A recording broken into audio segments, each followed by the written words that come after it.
town of Yoyokrom lived a man named Kwame. He wasn't just any carpenter. His hands worked magic with wood. His fame had spread far beyond Yoyokrom's borders, attracting people from all over the region. Kwame's specialty was creating coffins, but not just any coffins. They were sleek, modern pieces that looked machine-made, yet they carried the warmth of handcrafted art. His coffins were so perfectly designed that people often marveled at how a man could create such wonders with only simple tools.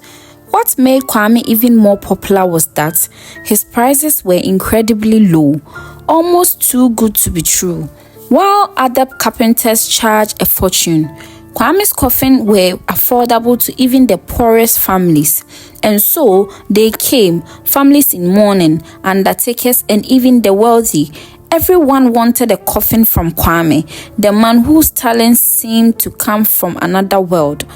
Kwame's workshop stood next to a popular chop bar run by Afi, a stout, friendly woman who had been in Yoyokrom longer than most could remember.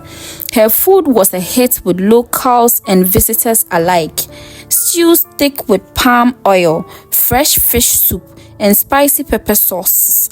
It was the kind of food that made people crave for more. Kwame was an anomaly in her customer list. Whenever he came to order food, he would politely insist that she leave out the pepper and garlic. No matter what dish she offered, he was adamant.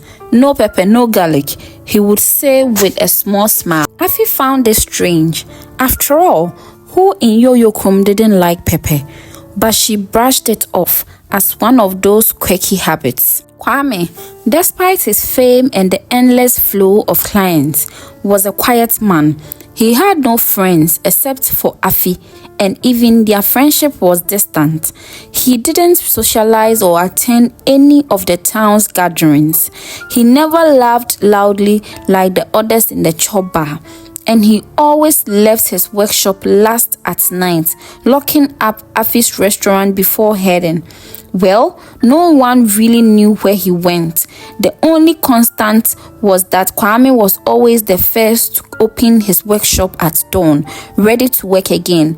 One evening, after Afi had closed her chop bar, she realized she had forgotten her record book inside.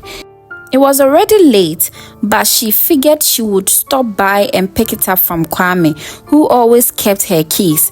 As she walked down the dimly lit path, something nagged at her. In all the years she had known Kwame, she realized she knew nothing about him. No one did. He didn't have a family in the village, never spoke of his past, and none of the other carpenters knew where he lived. He was just there, always at the workshop, as if he never left. When Afi reached the workshop that night, it was empty. She called out, but there was no answer. Surprised, she went to find Kwame's apprentice, a young boy named Kojo, who was sweeping the floor. "Kojo, where is your master?" she asked. Kojo, without looking up, replied, "I don't know, Ma'am. He never tells me where he goes after work." "Do you mean, haven't you asked him before?" Afi asked, now more curious than ever. Kojo sighed and leaned on his broom. "I've asked many times, but he always changes the topic or laughs it off. He says, one day when you are older, you will understand. I don't even have his number." Afi felt a chill creep up her spine. Who didn't have a phone number in this day and age? She left the workshop, her mind swelling with questions, and decided to confront Kwame in the morning. The next day, Afi arrived at her chop bar earlier than usual, only to find Kwame already working.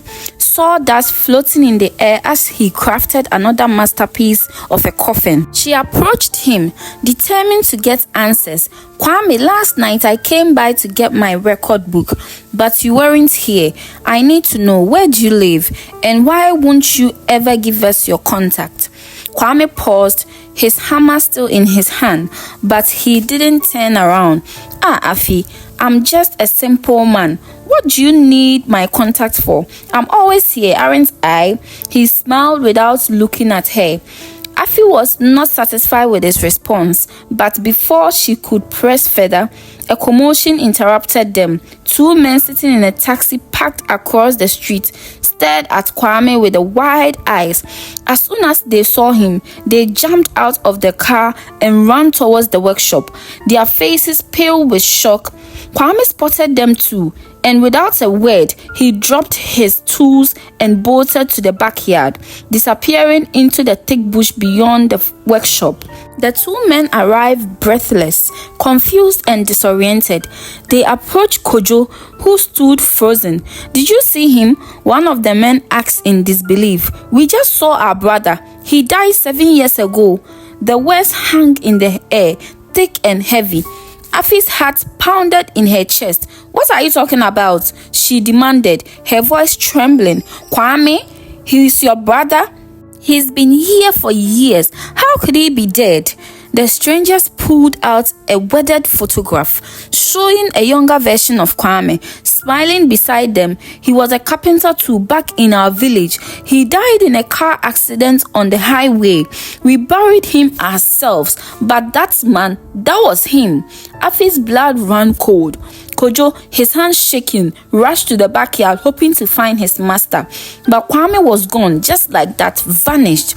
Over the next few days, rumors spread through Yoyokrom like wildfire.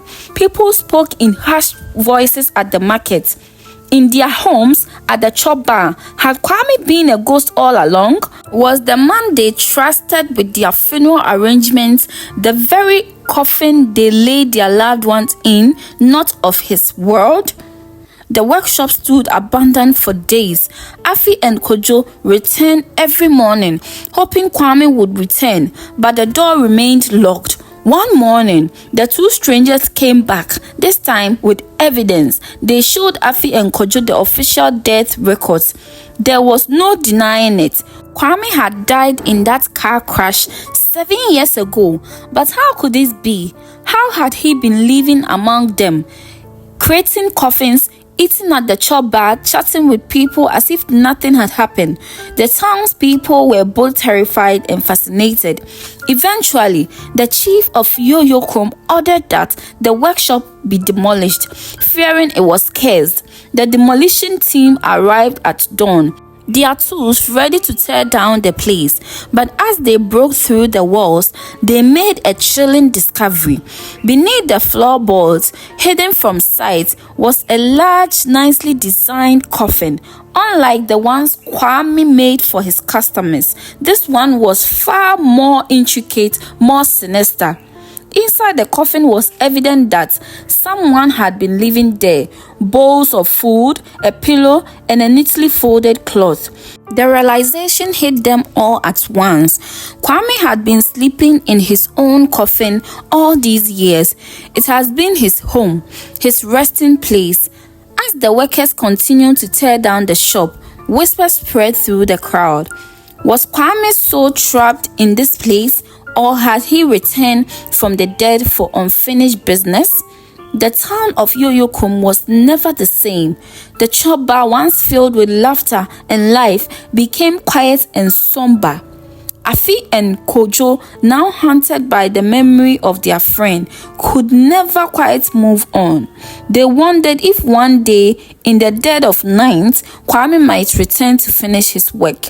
No one would ever know for sure. The ghost of the carpenter had left his mark on Yoyokrom, and his story became a legend, a mystery that would forever be whispered among the people as they wondered who or what Kwame really was.